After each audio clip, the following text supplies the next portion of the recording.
How to check if your laptop has SSD or HDD. Hello everyone, welcome back to our channel. In today's video, I'm going to show you how you can check if your laptop has SSD or HDD.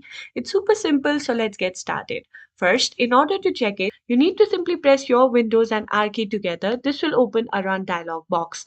Now, in the dialog, you need to simply go ahead and type DFRGUI. Once you have typed it, you need to simply go ahead and click on OK, and a new window will pop up. Here in the optimized drive, you can see that whether you have SSD or HDD.